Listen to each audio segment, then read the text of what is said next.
দেশজুড়ে চলছে নির্বাচনী প্রচার উৎসব।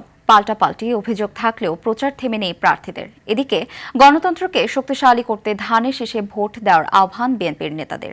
আর ঋণ খেলাপিদের লাল কার্ড দেখাতে চায় এনসিপি। রয়েছে বেকার যুবকদের কর্মসংস্থানের আশাও।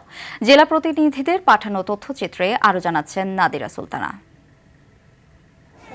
ত্রয়োদশ জাতীয় সংসদ নির্বাচনের প্রচারে উৎসব মুখর সারা দেশ। প্রার্থীরা নানামুখী প্রতিশ্রুতি দিলেও জনগণের পাশে থাকবে এমন ব্যক্তিকে নির্বাচিত করার কথা বলছেন ভোটাররা। গণতন্ত্রকে শক্তিশালী ও জুলাই শহীদদের প্রত্যাশা পূরণে ধানের শীষে ভোট চেয়েছেন কক্সবাজার ১ আসনের বিএনপির প্রার্থী সালাউদ্দিন আহমদ। চকরিয়া গণসংযোগে তিনি একথা বলেন। বিএনপির যা কিছু উন্নয়ন পরিকল্পনা, রাষ্ট্র ভাবনা, দেশের নিরাপত্তার ভাবনা সবকিছু এই দেশকে কেন্দ্র করেই। নির্বাচনকে বানচাল করতে একটি কুচক্রী মহল ষড়যন্ত্র করছে বলে অভিযোগ করেছেন ঢাকা ২ আসনের বিএনপির প্রার্থী আমানুল্লাহ আমান। এবারের নির্বাচনের ঋণ খেলাপিদেরকে জনগণ লাল কার্ড দেখাবে বলে আশা প্রকাশ করেছেন এনসিপির মুখপাত্র আসিফ মাহমুদ সজীব ভুঁইয়া। নোয়াখালীর সেবারহাটে জোট প্রার্থীর সমর্থনে পথসভায় তিনি একথা বলেন।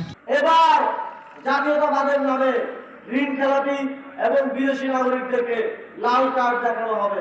বিগত সরকারের নির্যাতনে মানুষ ভোটাধিকার হারিয়ে ফেলেছিল বলে মন্তব্য করেছেন খুলনা ৩ আসনের বিএনপির প্রার্থী রকিবুল ইসলাম বকুল। ষড়যন্ত্র করে ক্ষমতায় যাওয়ার চেষ্টা করলে কঠোর জবাব দেওয়ার হুঁশিয়ারি দিয়েছেন নাটোর ২ আসনের বিএনপির প্রার্থী অ্যাডভোকেট এম রুহুল কুদ্দুস তালুকদার দুলো।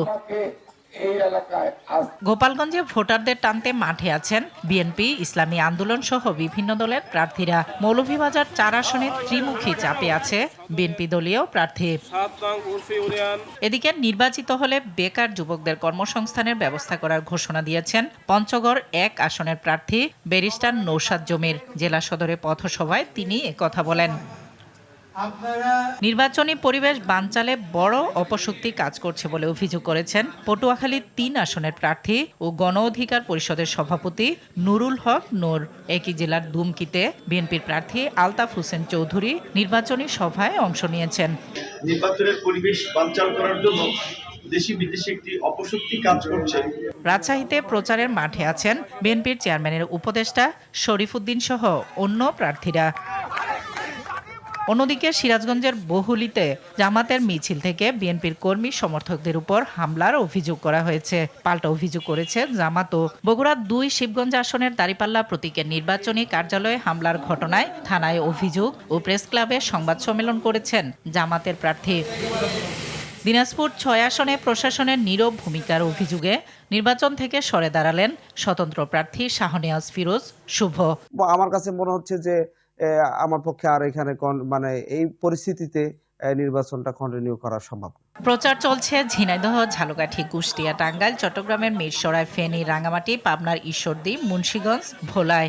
অন্যদিকে গণভোটের প্রচারে ইমাম সম্মেলন হয়েছে ফরিদপুরে। হ্যাঁ ভোটের পক্ষে সচেতনতায় রংপুরে কর্মসূচি নিয়েছে এনসিপি। নাদিরা সুলতানা, RTV।